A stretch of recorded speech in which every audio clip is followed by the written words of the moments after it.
Carleton University is serious about global tourism resilience. Carleton University in Ottawa is the latest university in the world to add a Global Tourism Resilience and Crisis Management Center, GTRCMC.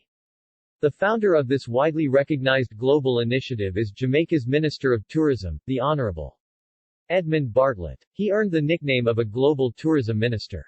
Headquartered at the University of the West Indies in Jamaica, the Resilience Center has been the contribution of Jamaica to the global travel and tourism world.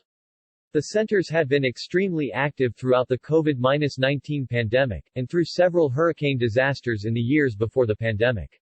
February 17 is declared Global Tourism Resilience Day. Minister Bartlett invited representatives of both Canadian tourism crisis centers to join him in Jamaica on that day.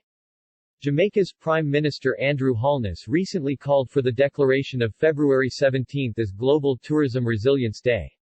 On Thursday, Bartlett met with a team of faculty members led by Dr. Bettina Apple-Kuzmarov, Associate Vice President of Carleton University in Ottawa, Ontario, along with graduate students to discuss the establishment of the second Global Tourism Resilience and Crisis Management Centre in Canada. The first centre was launched in April this year at George Brown College in Toronto, Ontario. Ministers Bartlett outlined the concept for the centres he founded in 2018. Under the leadership of Professor Lloyd Waller at the University of the West Indies, crisis centers are now established in 5 countries outside Jamaica, namely Kenya, Jordan, the United Kingdom, the United States, and Canada. In his opening address, the Jamaica minister explained the enormous growth of the global travel and tourism industry. Prior to COVID, tourism was the fastest-growing economic activity, generating 10% of the global GDP, 11% of all the jobs in the world, and $9 trillion of expenditure by 1.4 billion travelers. Canada has a significant outbound tourism market, and at the same time is a strong destination for inbound travelers. Tourism is the second-largest foreign exchange earner in this country. The Caribbean, which is the most tourism-dependent region in the world, greatly relies on Canadian visitors. The hard reality, however, the minister said, is that tourism is most vulnerable to global disasters, such as pandemics, epidemics, economic, seismic, weather events, wars, terrorism, and cybersecurity incidents, which must be tracked, mitigated, and managed. Such data will be essential for a quick recovery. The need therefore to build the capacity to bounce back quickly and grow is the driving force behind the resilience the tourism industry seeks.